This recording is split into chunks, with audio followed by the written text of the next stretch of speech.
Hello दोस्तों, स्वागत है आप सभी का एक और इम्पोर्टेंट वीडियो में। आज की वीडियो में हम अपनी इंजीनियरिंग फिजिक्स की एक बहुत ही इंपॉर्टेंट एंड साथ के साथ बहुत आसान यूनिट पढ़ रहे हैं, दैट इज़ ऑप्टिकल फाइबर। ये यूनिट ज़्यादा से ज़्यादा इसको 15-20 मिनट 25 मिनट लगते हैं पढ़ने में, बट इससे आप बहुत अच्छा स्कोर कर सकते हैं बिकॉज इस टॉपिक से बिल्कुल श्योर शॉर्ट 2 क्वेश्चन देखने को अपने एग्जाम में मिलते हैं फिजिक्स में। एक आता है इसका शॉर्ट नोट में क्वेश्चन एंड एक आता है इसका न्यूमेरिकल, और ये बहुत आसान है। चलिए बिना किसी देरी के हम अपना टॉपिक कवर करते हैं एंड अब से बस आप 15-20 मिनट तक एक कॉपी पेन लेकर बैठिए और मेरे साथ नोट करिए। आप बस एक बार नोट करना है और एक बार चीज़ों को देखना है, आप बिल्कुल कंप्लीटली इसको कर लेंगे। और इसकी न्यूमेरिकल प्रैक्टिस है वो मैं इस वीडियो में नहीं कराऊंगा। इसके बाद मैंने एक सेपरेट लेक्चर बनाया है जिसमें मैंने आपके इंजीनियरिंग फिजिक्स के हर एक यूनिट के जो इंपॉर्टेंट न्यूमेरिकल हैं वो कराए हैं। वो भी ज़्यादा से ज़्यादा 10-15 मिनट की 20 मिनट की वीडियो होगी, तो आप उसको वॉच करते हैं तो आप बहुत अच्छा स्कोर कर सकते हैं। चलिए हम पढ़ने स्टार्ट करते हैं। ऑप्टिकल फाइबर क्या है, सबसे पहला क्वेश्चन ही आ जाता है हमारा कि ऑप्टिकल फाइबर क्या है पेपर में। तो इधर लिखा है optical fibre is a thin flexible fibre strand. तो फाइबर स्ट्रैंड का क्या मतलब है? स्ट्रैंड मतलब होता है धागा, धागे जैसा या केबल जैसा। तो एक बहुत थिन फ्लेक्सिबल फाइबर का स्ट्रैंड है, एक केबल है, स्ट्रैंड का मतलब केबल, ऑफ ग्लास और प्लास्टिक, ग्लास या प्लास्टिक का बना हुआ होता है। Use to transmit light signal, किसके लिए इस्तेमाल होता है? लाइट सिग्नल को ट्रांसमिट करने के लिए, आगे पीछे भेजने के लिए। Over long distances, long distance क्यों? जैसे हमारा इंटरनेट होता है तो वो समुद्र से, सी रूट से, समुद्र के अंदर ऑप्टिकल फाइबर केबल बिछी होती है, उससे जाता है एक देश से दूसरे देश बहुत लॉन्ग डिस्टेंसेस में। एट वेरी लो कॉस्ट, तो इसका कॉस्ट भी बहुत लो है। इसको मतलब इससे सिग्नल ट्रांसमिट करने का, इसको थोड़ा बिछाने का इनिशियल कॉस्ट थोड़ा हाई होता है, बट जब एक बार ये सेटअप हो जाए देन इसका फ्लो सिग्नल ट्रांसमिट करने का कॉस्ट बहुत लो होता है। चलिए एक बात हो गई। इसका थोड़ा सा स्ट्रक्चर देख लेते हैं, तो आपको डेफिनेशन एक बार देख लेनी है। इसको थोड़ा और बढ़ा के आप अपने हिसाब से लिख सकते हैं। बाकी optical fibre is a thin flexible fibre strand और केबल ऑफ ग्लास और plastic use to transmit light signal over long distances at very low cost. ये हो गया हमारा पहला पॉइंट। इसके बाद हम इसका थोड़ा सा स्ट्रक्चर देख लेते हैं। तो स्ट्रक्चर कैसा है भाई? 3-4 लेयर में होता है। तो जैसी आपको दिख रही होंगी 4 लेयर, सेंट्रल बिल्कुल पॉइंट जैसी लेयर है, ये सबसे पतला स्ट्रैंड होता है, इससे ही हमारा सिग्नल ट्रांसमिट होता है, इसको बोलते हैं कोर। सेकेंड नंबर पे जो बीच में आपको एक और लेयर दिख रही है ये वाली, इसको बोलते हैं क्लैडिंग। उसके बाद थर्ड लेयर जो है ये लेयर, बीच में कोर, उसके जस्ट बाहर जो लेयर है वो क्लैडिंग, फिर देन जो अगली लेयर है उसको बोलते हैं बफर, एंड जो लास्ट लेयर है उसको बोलते हैं जैकेट।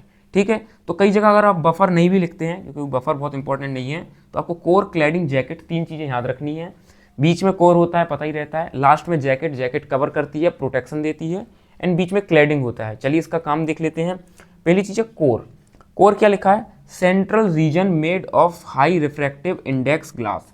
तो ये सेंट्रल रीजन है और ये किससे बना होता है? हाई रिफ्रैक्टिव इंडेक्स ग्लास, एक ऐसे ग्लास से जिसका रिफ्रैक्टिव इंडेक्स, जिसको हम म्यू से डिनोट करते हैं रिफ्रैक्टिव इंडेक्स को, एन से, ये बहुत ही हाई होता है।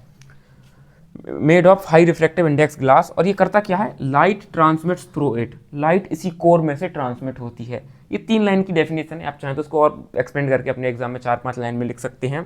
सेकेंड लेयर है क्लैडिंग। क्लैडिंग क्या करती है? सराउंड्स द कोर, ये कोर को सराउंड करती है। कोर के बाद अगली जो लेयर, जैसे ये कोर है, ये आपको दिख रहा है 3 लेयर्ड स्ट्रक्चर, ये वायर जैसा है, सबसे अंदर कोर, कोर के बाहर है क्लैडिंग। तो surrounds the core and has lower refractive index, ये कोर को सराउंड करती है और इसका रिफ्रैक्टिव इंडेक्स कोर से कम होता है। मतलब कोर का रिफ्रैक्टिव इंडेक्स अगर n1 है और बाहर क्लैडिंग का n2 है, तो जो हमारा n1 है वो n2 से बड़ा होता है। इतना याद रखना है, बहुत ज़्यादा डीप समझने की जरूरत नहीं है। इधर एक फिनोमिना होता है, ध्यान से देखिए, TIR, ये बहुत ज़्यादा जरूरी है। TIR, तो हमारा TIR टोटल इंटरनल रिफ्लेक्शन क्या होता है? तो जब कोई भी लाइट एक डेंस मीडियम से एक रेयरर मीडियम में जाती है, सब डेंस मीडियम मतलब क्या होता है? जैसे आपका ग्लास और वाटर हो गया, एंड रेयरर मीडियम मतलब आप एयर ले सकते हैं। तो डेंस मीडियम का जो म्यू होता है, रिफ्रैक्टिव इंडेक्स n होता है, वो रेयरर मीडियम से ज़्यादा होता है। तो TIR कब होता है? जब एक लाइट एक डेंसर मीडियम से एक रेयरर मीडियम में जाती है। वो भी हमेशा नहीं होता, उसकी भी एक कंडीशन है। तो हम देख लेते हैं। एक हमारी प्रॉपर्टी होती है, सपोज एक ये क्या है हमारा डेंस मीडियम n1 और रेयर मीडियम n2। ये सपोज आपका पानी हो गया या कोई ग्लास, कांच हो गया, एंड ये क्या है? एयर है। ये बीच में मैंने एक नॉर्मल बना दी। अगर जनरली लाइट मैंने इधर से डाली, ठीक है, तो क्या हुई? लाइट डेंस मीडियम से रेयर मीडियम में जब जाती है तो लाइट अवे फ्रॉम नॉर्मल जाती है। अवे फ्रॉम नॉर्मल का क्या मतलब है? लाइट को निकलना तो क्या चाहिए था? बिल्कुल सीधे सीधे निकलना चाहिए था, लेकिन और ये हमारी क्या है? नॉर्मल लाइन है। लेकिन जब लाइट डेंसर मीडियम से रेयरर में जाती है तो वो कुछ नॉर्मल से थोड़ा दूर हो जाती है, नॉर्मल से थोड़ा दूर, सीधी जाने की जगह नॉर्मल से दूर हो जाती है। मतलब उसको जाना ऐसे चाहिए था बट वो कुछ थोड़ी सी ऐसी निकल जाएगी, थोड़ी सी टिल्ट होकर निकल जाएगी। समझ रहे हैं? मतलब जो आपका जो ये θ1 है और ये θ2 है, ये दोनों बराबर नहीं होंगे, θ2 कुछ कम होगा। अब आप यही चीज़ समझिए कि अगर मैंने θ1 थोड़ा और बढ़ा दिया, मैं दूसरी चौक से दिखा रहा हूँ, θ1 थोड़ा और बढ़ा दिया तो आपका क्या होगा, θ2 और कम और बिल्कुल ऐसा हो जाएगा। एक कंडीशन ऐसी भी आएगी कि जब हमने थीटा कुछ और थोड़ा बढ़ा दिया कि लाइट बिल्कुल इसी पानी की सरफेस से निकल जाए, बिल्कुल 90 डिग्री से, बिल्कुल ऐसे, मतलब θ2 बिल्कुल क्या हो जाए, 0 हो जाए। लाइट इधर से गई और बिल्कुल पानी की सरफेस से ही सीधा निकल गई। तो जो ये कंडीशन होती है इसको बोलते हैं क्रिटिकल कंडीशन। इस कंडीशन पे जो ये θ1 ये एंगल होता है कंप्लीट, इसको बोलते हैं theta critical, critical angle, critical angle. तो ये बात समझ में आ गई। अब क्रिटिकल एंगल से भी अगर मैंने एंगल ज़्यादा बढ़ा दिया तो क्या होगा, तब एक फिनोमिना होता है जो होता है हमारा TIR, टोटल इंटरनल रिफ्लेक्शन, अंदर ही अंदर रिफ्लेक्शन हो जाना। मतलब ये हमारा मीडियम है, ये डेंस है, μ1, म्यू और n एक ही चीज़ होती है, तो मैं n1 n2, ठीक है। अगर मैंने लाइट क्रिटिकल एंगल पे डाली होती, सपोज ये थीटा क्रिटिकल है, ये क्रिटिकल एंगल है, तो लाइट मेरी बिल्कुल टच करके सरफेस से ऐसे निकल जाती। ये मेरा थीटा क्रिटिकल है और इधर एंगल बिल्कुल 0 डिग्री है। इसके बाद मैं क्या करूँगा, अगर मैंने थोड़ा और एंगल बढ़ा दिया, थीटा क्रिटिकल से थोड़ा सा और एंगल बढ़ा दिया ये लाइट का, ऐसे जो ये लाइट मैं इधर से डाल रहा हूँ सारी, तो अब क्या होगा, अब वो लाइट बाहर निकलेगी ही नहीं, वो अंदर जाके, जैसे पहले ऐसी निकल रही थी फिर ऐसी ऐसे ऐसी आई, वो अंदर जाके इधर के इधर अंदर ही वापस रिफ्लेक्ट हो जाएगी। मतलब ये इधर टकरा के लाइट वापस पानी के अंदर ही लौट जाएगी। मतलब वो ये N2 वाला मीडियम है, रेयरर मीडियम है, RARER, रेयरर, इसमें लाइट जाएगी ही नहीं। तो ये अंदर ही अंदर रिफ्लेक्ट हो गई, और जो ये मेरा एंगल थीटा होगा कुछ भी, सपोज ये एंगल मेरा थीटा ए है, तो जो ये नॉर्मल से जो एंगल थीटा ए है, इधर भी ये थीटा ए पे ही हमारी वापस रिफ्लेक्ट हो जाएगी। इस फिनोमिना को क्या बोलते हैं, total internal reflection, total internal reflection. अब मैं और भी अगर कोई दूसरे एंगल पे इधर से लाइट डालूं और बढ़ा के, तो भी वो अंदर ही जाएगी। अब लाइट रेयर मीडियम में बाहर निकलेगी ही नहीं। ये था TIR। एक बात याद रखना है, ये तब होता है जब लाइट कहाँ से कहाँ जाती है, तो डेंस से, DENS, डेंस से रेयर मीडियम में जाती है, तब ये फिनोमिना होता है। और अगर ये रेयर से डेंस में जाएगी तो ये फिनोमिना नहीं होगा। डेंस मतलब ग्लास वाटर एग्जांपल ले सकते हैं आप। और जैसे अगर मेरा एयर का जो रिफ्रैक्टिव इंडेक्स है, एयर के लिए रिफ्रैक्टिव इंडेक्स 1 है, और मेरा वाटर का रिफ्रैक्टिव इंडेक्स क्या होता है, ये होता है 4/3, या फिर ये हो जाए 1.33। तो ये ज़्यादा, जिसका रिफ्रैक्टिव इंडेक्स ज़्यादा है वो ज़्यादा डेंसर मीडियम होता है। अच्छा, ये हमारा ऑप्टिकल फाइबर में कैसे काम आता है, TIR से लाइट कैसे ट्रांसफ़र होती है, तो ऑप्टिकल फाइबर में एक ऐसे एंगल पर लाइट जाती है, जैसे ये मेरा ऑप्टिकल फाइबर का कोर है अंदर का, और ये देखिए ये क्लैडिंग है, और ये बाहर फिर प्रोटेक्शन जो भी है।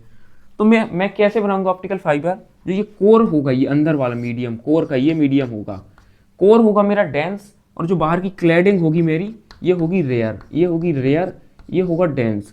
तो अगर मैं अंदर लाइट डालूंगा, जैसे इधर से मैंने लाइट डाली, तो सपोज ये भी, ये और ये सेम लेयर है क्लैडिंग की, और बीच से ये पूरा कोर का मटेरियल है, बाहर क्लैडिंग है। तो जब मैं लाइट डालूंगा तो ये डेंस मीडियम से ये रेयर मीडियम में टकराएगी, डेंस से रेयर में, डेंस से कोर, रेयर है क्लैडिंग, तो इसमें TIR हो जाएगा। और ऐसे TIR होते होते लाइट रिफ्लेक्ट करते करते आगे बढ़ जाएगी। तो ये TIR फिनोमिना होता है, इसके थ्रू लाइट ट्रांसमिट करती है किसमें, हमारी ऑप्टिकल फाइबर में। तो ये हमारा बेसिक सब कुछ हो गया। अब इसके बाद जस्ट हमको इसके 3 छोटे छोटे पॉइंट पढ़ने हैं और हमारा ऑप्टिकल फाइबर फिनिश हो जाएगा बस। तो 2-4 मिनट की और बात है, आप प्रॉपर इसको नोट करिए। चलिए इसको पहले आप स्क्रीनशॉट ले सकते हैं इसका। चलिए तो अब हम अपना पहला पॉइंट समझते हैं। तो पहला पॉइंट है हमारा एक्सेप्टेंस एंगल थीटा ए क्या होता है। इसकी डेफिनेशन भी पूछी जाती है, इस पर बेस्ड एक न्यूमेरिकल भी आता है। चलिए देखते हैं। ये कह रहा है max angle of incidence, incidence का वो maximum angle for air core interface, मतलब जहाँ एयर और फाइबर का कोर मिलता हो उस इंटरफेस पे मैक्सिमम सबसे ज़्यादा angle of interface. So light ray enter into core, जिससे लाइट रे कोर में आए, and travel along core cladding interface, core में आए और कोर और क्लैडिंग इंटरफेस के बीच से चले, उसमें TIR ना हो। इसको मैं अच्छी डिटेल से समझाता हूँ, आप डायग्राम से समझेंगे तो ये डेफिनेशन 1 सेकंड में समझ में आ जाएगी। वो कह रहा है अगर हमारे पास ये सपोज ऑप्टिकल फाइबर है, जैसे ये आप लेट कर सकते हैं, ये मेरा ऑप्टिकल फाइबर है, ठीक है, ये कोर है, इसकी बाहर वाली लेयर किसकी होगी, क्लैडिंग की, और उसके बाहर हमारी किसकी होगी, जैकेट, उससे हमको मतलब नहीं है। तो वो क्या बोल रहा है, ये कोर के सेंटर का पार्ट है। आपको पहले दो तीन चीजें देखनी है। पहली चीज, बाहर हमारी क्या है, एयर, मतलब ये जो इधर पूरा पोर्शन है ये एयर है, ठीक है। एयर के लिए रिफ्रैक्टिव इंडेक्स में एन ए से डिनोट करूंगा, एन ए फॉर एयर, और एयर के लिए रिफ्रैक्टिव इंडेक्स होता है 1। दूसरी चीज है, ये हमारा कोर है, कोर के लिए रिफ्रैक्टिव इंडेक्स N1 हो जाएगा, और क्लैडिंग के लिए रिफ्रैक्टिव इंडेक्स जो अंदर वाली लेयर है इसके लिए N2 हो जाएगा। ये रिफ्रैक्टिव इंडेक्स ऑफ कोर है, ये क्लैडिंग है, अंदर वाली लेयर कोर है, बाहर क्लैडिंग है। मैं इधर लिख भी देता हूँ, ये क्लैडिंग है और ये कोर है। वो कह रहा है maximum angle of incidence for air core interface. तो एयर और कोर का इंटरफेस कहाँ है, ये कोर है, ये बाहर एयर है। इधर से इंसिडेंस का एंगल, मतलब अगर मेरी लाइट इधर आती है, सपोज कुछ इस तरीके से, ये मेरी अंदर आई लाइट, अब क्या होगा, जैसे मैंने TIR में बताया था कि लाइट अगर डेंस मीडियम से रेयर में जाती है तो नॉर्मल से कुछ दूर हो जाती है, वैसे ही इधर रेयर से डेंस में आ रही है तो नॉर्मल के कुछ करीब आ जाएगी। मतलब ये सीधे न जाके, ये मेरी सीधी लाइन है, इसके कुछ करीब आ जाएगी, मतलब कुछ इस तरीके से आ जाएगी लाइट मेरी, कुछ इस तरीके से, मतलब वो बिल्कुल सीधी ना निकल के ऐसी कुछ अंदर को आ गई, ठीक है। अब क्या हुआ कि इधर है हमारा रेयर मीडियम, ये है डेंस मीडियम, तो वो बोल रहा है कि TIR ना हो, वो जब इंटर करे एयर कोर इंटरफेस से तो इंटर की, then so light ray enter into core and travel at core cladding interface, मतलब वो इधर से कहाँ ट्रेवल कर जाए, कोर और क्लैडिंग का इंटरफेस ये है, इधर दोनों मिल रही हैं, तो बोल रहा है कि वो लाइट सीधी इधर की इधर ही निकल जाए। मतलब ये क्रिटिकल एंगल की बात हो रही है। जैसे मैंने TIR में क्या बताया था, एक ऐसा एंगल कि जब लाइट इधर से इंटर करे और सीधा ऐसे ही निकल जाए, तो ये एंगल क्या होता है, θc, ये होता है हमारा क्रिटिकल एंगल। तो ऐसी बात इधर हो रही है, ठीक है। तो अब मैं इधर इसे एक नॉर्मल ड्रॉ कर देता हूँ कुछ इस टाइप से। अब जो ये एंगल है इसको एक्सेप्टेंस एंगल बोलते हैं, θa, ठीक है। ये जो सेकंड एंगल है इसको मैं कुछ भी रैंडम नाम दे रहा हूँ अभी, थीटा। और जो इधर वाला एंगल है ये, इसको थोड़ा आप समझिए, इसको मैं बोल रहा हूँ थीटा, हम इसको नाम दे देते हैं θc। θc क्यों देंगे, क्योंकि क्रिटिकल एंगल पे लाइट आई है। आप ये देखिए कि अगर ये डेंस मीडियम है इस बार और ये रेयर मीडियम है, तो एक ऐसे एंगल पे लाइट आई है कि सोर्स से ही निकल गई सीधी, आप समझ रहे हैं, मतलब इंटरफेस से ही निकल गई। तो जो एंगल होगा वो कौन सा एंगल होगा, वो होगा क्रिटिकल एंगल। तो ये हमारा क्रिटिकल एंगल हो गया। इसको मैं आपको एक बार और अच्छे से, ये इंटरफेस अगर मैं ड्रॉ करके दिखा दूँ, तो ये इंटरफेस कुछ ये हो रहा है हमारा, कुछ इस टाइप से, लाइट हमारी कुछ ऐसी आ रही है, ऐसी, देन ऐसी बेंड कर रही है, इस तरीके से निकल रही है।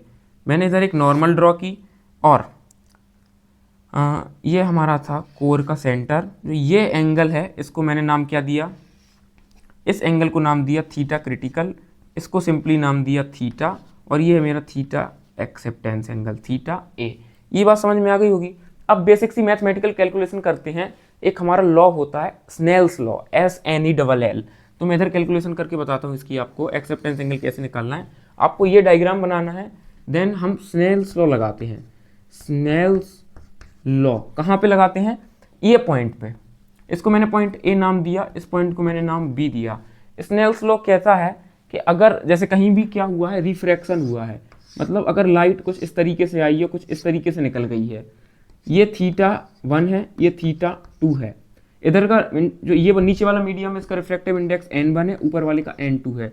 तो स्नेल्स लॉ कहता है अगर इस सरफेस पर रिफ्रैक्शन हुआ है, लाइट कुछ मुड़ी है, तो जो ये थीटा है, तो इसका अगर मैं साइन θ1 लूंगा और उसमें N1 का मल्टीप्लाई कर दूंगा, तो ये बराबर होगा ऊपर वाले एंगल का साइन θ2 इंटू N2 के। ये बात समझ में आ गई होगी। इसका मतलब अगर मैं इस इंटरफेस की बात करूं, तो ये मेरा इधर बाहर वाले में एंगल कितना है, θa, और रिफ्रैक्टिव इंडेक्स है Na। और ये एंगल कहाँ हो रहा है, इस पॉइंट पे हो रहा है हमारा वो रिफ्रैक्शन। तो रिफ्रैक्शन के बाद जो अंदर वाला एंगल है, मैंने इसको क्या नाम दिया है, थीटा। और ये कोर पर हो रहा है, और कोर का रिफ्रैक्टिव इंडेक्स है N1, क्लैडिंग का रिफ्रैक्टिव इंडेक्स N2। तो मतलब हमारा θa और Na के बीच और थीटा और N1 के बीच क्या चल रहा है, जो भी वो हो रहा है, रिफ्रैक्शन हो रहा है। तो Snell's law at point A point पे अगर मैं स्नेल्स लॉ लगाऊंगा at point A, A point पे मेरा क्या हो जाएगा, sine theta A into n A, sine theta A into n A is equals to sine theta into n one, तो sine theta into n one. अच्छा, n A for air, air के लिए N A होता है 1, तो इसको मैं simply 1 लिख दूंगा। तो इधर से मुझे क्या मिल जाएगा, sine theta A is equals to sine theta into n one. ये बात आपको बहुत अच्छे से समझ आ गई होगी। इसके बाद हम अगला पॉइंट जो करेंगे कि इधर इस ट्राइंगल को देखते हैं हम। ये जो ट्राइंगल है इसके अंदर मैंने 3 एंगल माने हैं। आप देखिए ये ट्राइंगल मैं इधर बना देता हूँ, 3 एंगल माने हैं। ये तो 90 डिग्री है, ये मैंने माना थीटा, ये हमारा थीटा क्रिटिकल। तो ट्राइंगल के एंगल का सम होता है टोटल 180 डिग्री, जिसमें ये 90 है, तो इन दोनों को मिला के सम भी कितना होगा, 90 डिग्री होगा। तो इधर से मैं लिख सकता हूँ कि थीटा प्लस थीटा क्रिटिकल कितना होगा, ये मेरा 90 डिग्री होगा। या फिर मैं और क्या लिख सकता हूँ कि मेरा जो थीटा होगा उसको मैं क्या लिख सकता हूँ, 90 डिग्री माइनस थीटा क्रिटिकल या थीटा सी। इसको मैं वापस इस इक्वेशन में पुट कर देता हूँ। तो इधर से मेरा क्या आ जाएगा, sine theta A is equals to sine, और जो थीटा था तो थीटा की वैल्यू मैंने 90 माइनस थीटा क्रिटिकल रख दी। ये बात तो समझ आ गई होगी। तो इधर से क्या होगा, इनटू में n1 है तो मल्टीप्लाई में n1 कर देते हैं। अच्छा, एक हमारी प्रॉपर्टी होती है साइन 90 माइनस कोई भी एंगल थीटा हुआ, एंगल कुछ भी हो, जैसे सपोज फाई है तो ये कॉस फाई हो जाता है। Sine 90 minus phi is equals to cos phi. तो इधर साइन 90 माइनस थीटा क्रिटिकल क्या हो जाएगा, कॉस थीटा क्रिटिकल। तो इधर से साइन थीटा ए क्या है, acceptance angle, is equals to sine 90 minus theta C का क्या हो जाएगा, cos theta C into n one. एक फॉर्मूला हमने पढ़ा है, sine square theta plus cos square theta होता है 1, बचपन में पढ़ा था ये फॉर्मूला शायद फर्स्ट क्लास में। तो इधर से क्या आ जाएगा, sign square theta plus cos square theta 1 होता है। तो कॉस स्क्वायर थीटा कितना होता है, इसको मैं लिख सकता हूँ 1 माइनस साइन स्क्वायर थीटा, और इधर से मैं कॉस थीटा क्या लिख सकता हूँ, ये स्क्वायर को उस साइड अंडर रूट में ले जाऊंगा तो cos theta is equals to under root 1 minus sine square theta. ये बात आपको बहुत अच्छे से समझ आ गई होगी। तो इधर से मैं क्या लिखूंगा, जो ये कॉस थीटा सी है, कॉस थीटा क्रिटिकल है, इसको मैं क्या लिखूंगा, इसको मैं लिखूंगा under root 1 minus sine square theta critical. तो इधर से आ जाएगा मेरा sine theta A is equals to cos theta critical, sorry cos theta critical को ही तो मैं क्या लिखना चाह रहा हूँ, under root 1 minus sine square.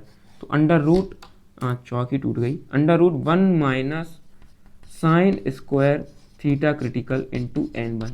तो फिलहाल आप इतना पोर्शन नोट करिए। चलिए तो अब आगे बढ़ते हैं। तो हमने अभी तक अपनी फर्स्ट इक्वेशन निकाल ली थी, जो जस्ट हमने पिछले पेज पे अपने रिजल्ट निकाला था, sine theta A is equals to under root 1 minus sine square theta critical into n one. हमने स्नेल्स लॉ जब ए पॉइंट पे लगाया था तब हमारा ये रिजल्ट ऑब्टेन हुआ था। अब हम अपने बी पॉइंट पे एक बार क्या लगाते हैं, स्नेल्स लॉ। तो पहले आप बी पॉइंट थोड़ा समझिए कि बी पॉइंट पे हो क्या रहा है इस पॉइंट पे। तो अगर मैं बी पॉइंट का थोड़ा सा डायग्राम बनाऊँ आपके सामने, तो बी पॉइंट कुछ क्या हो रहा है, कुछ एंगल से लाइट आ रही है, क्रिटिकल एंगल से, थीटा क्रिटिकल एंगल से, और बिल्कुल 90 डिग्री पे निकल रही है लाइट। ये एंगल कितना है, 90 डिग्री। तो कितने एंगल पे निकल रही है लाइट, 90 डिग्री पर निकल रही है। तो अगर मैं ये बी पॉइंट पर स्नेल्स लॉ लगाना चाहूँ, ये बी पॉइंट हो किस किस के बीच रहा है, कोर क्लैडिंग के बीच में। कोर का रिफ्रैक्टिव इंडेक्स n1 है, क्लैडिंग का n2 है, ठीक है। तो इधर से मैं क्या लिख सकता हूँ, आप देखिए, अब मैं बी पॉइंट पे अगर स्नेल्स लॉ लगाऊं तो मैं लिखता हूँ using Snell's law at point B. B point पे स्नेल्स लॉ लगाया तो बी पॉइंट पे क्या होगा, n1 है, नीचे n2 है।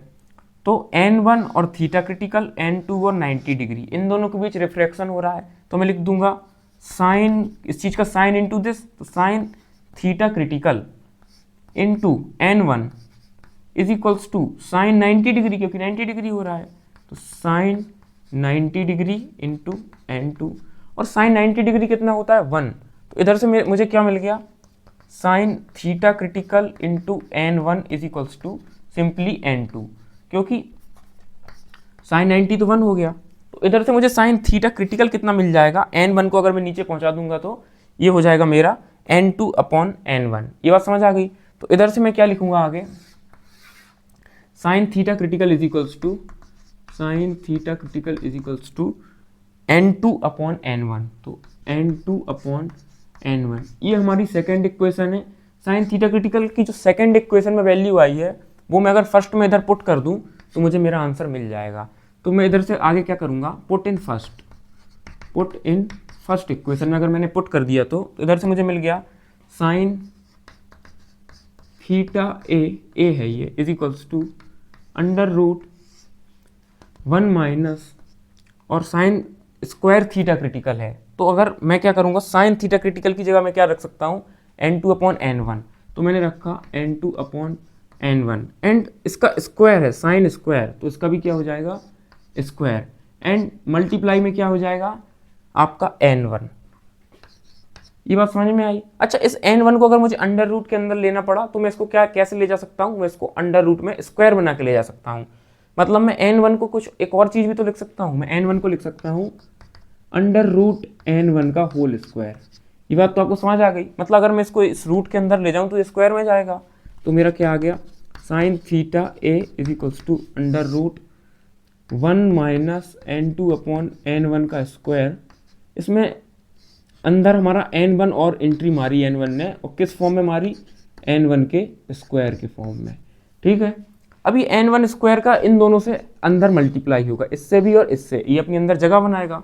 तो साइन थीटा ए कितना आ गया, अंडर रूट, जब n1 का अंदर मल्टीप्लाई हुआ 1 से तो n1 स्क्वायर, और जब इससे मल्टीप्लाई हुआ तो ये क्या है n2 square upon n1 square. तो ये n2 square upon n1 square multiply में n1 स्क्वायर, n1 स्क्वायर से n1 स्क्वायर क्या हो जाएगा कैंसिल। तो माइनस में मेरा सिर्फ क्या बचेगा n2 स्क्वायर। तो ये आ गई मेरी साइन थीटा ए की वैल्यू।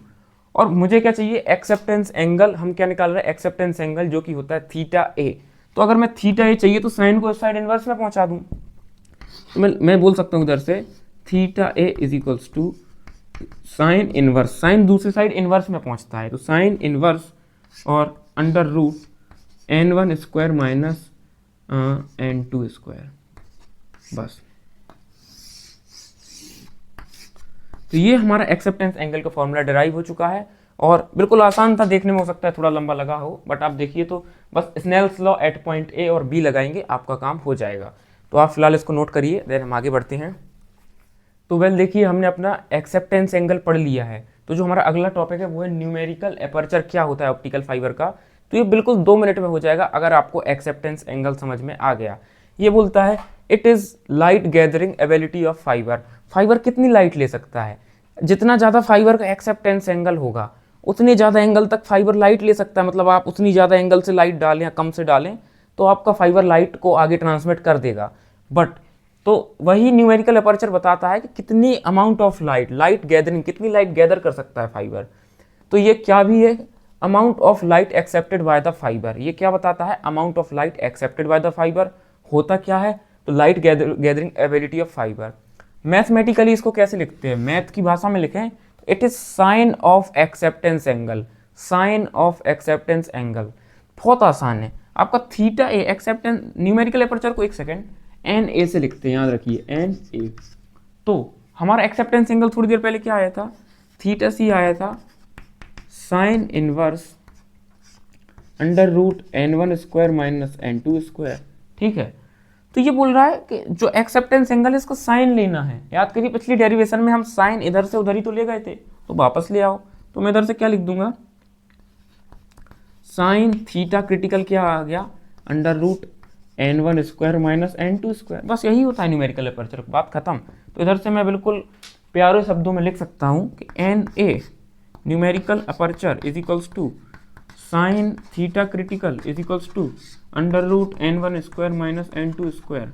बात खत्म, बस शायद 2 मिनट भी नहीं लगे होंगे और हमारा टॉपिक पूरा हो चुका है। चलिए अपने थर्ड टॉपिक पे आते हैं और अपना बिल्कुल 2-3 मिनट में वीडियो खत्म करते हैं।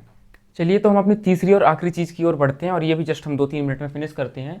तीसरी चीज़ है V number, just V number. ठीक है, तो ये क्या बताता है, देखिए बिल्कुल आसान भाषा में, describe mode of optical fibre. Describe mode of optical fibre. Optical fibre किस मोड का है, तो ऑप्टिकल फाइबर 2 मोड के होते हैं। एक होता है सिंगल मोड, दूसरा होता है मल्टी मोड। मल्टी मोड मतलब सिंगल मतलब ही एक ही टाइप की लाइट ले जा सकता है अपने साथ, या एक ही फ्रिक्वेंसी की, या एक ही वेवलेंथ की। मल्टी मोड मतलब वो डिफरेंट टाइप की लाइट एक साथ अपने साथ ले जा सकता है, तो ये मोड बताता है। Also called normalised frequency, V number को एक नए नाम से भी जानते हैं, नॉर्मलाइज्ड फ्रिक्वेंसी। कभी शॉर्ट नोट में पूछ लिया नॉर्मलाइज्ड फ्रिक्वेंसी क्या होती है, तो वी नंबर होता है। और घुमा के क्या लिखेंगे, अगर नॉर्मलाइज्ड फ्रिक्वेंसी नाम से पूछा तो आप लिखेंगे also called V number, V number पूछा तो आप लिखेंगे also called normalised frequency. Describe modes, third चीज important parameter to describe, important parameter to describe OF optical fibre. तो एक चीज़ है कि बहुत इंपॉर्टेंट पैरामीटर हो जाता है हमारा ऑप्टिकल फाइबर को डिस्क्राइब करने में। अगर हमको बताना है हमारा ऑप्टिकल फाइबर कैसा है, इसको डिस्क्राइब कैसे करते हैं, मैथमेटिकली। मेन चीज़ कि हम लिखते हैं मैथमेटिकली, मैथमेटिकली जो हमारा वी नंबर होता है, इसको मैं वी से लिख देता हूँ, ये 3 चीज़ों पर डिपेंड करता है। तो जो वी नंबर है, एक ही हमारा प्रोपोर्शनल होता है रेडियस पे, तो ये क्या है, रेडियस ऑफ कोर। किस पे प्रोपोर्शनल होता है, रेडियस ऑफ कोर, कोर की रेडियस कितनी है उस पर डिपेंड करता है। वी नंबर हमारा दूसरी चीज प्रोपोर्शनल होता है न्यूमेरिकल अपर्चर से, न्यूमेरिकल और aperture, APERTURE, numerical aperture. And जो थर्ड ये हमारा डिपेंड करता है V number, V number proportional to, तो ये हमारा थर्ड करता है वेव नंबर पे। वेव नंबर क्या होता है, वेव लेंथ हम सबको पता है लैम्डा से डिनोट करते हैं, ये क्या होता है WL वेव लेंथ। अगर आप 1/λ से डिनोट करते हैं तो ये वेव नंबर बन जाता है। 1/λ जो होता है, 1/λ इसको बोलते हैं हम वेव नंबर, NO से नंबर, WV वेव, तो 1/λ होता है वेव नंबर।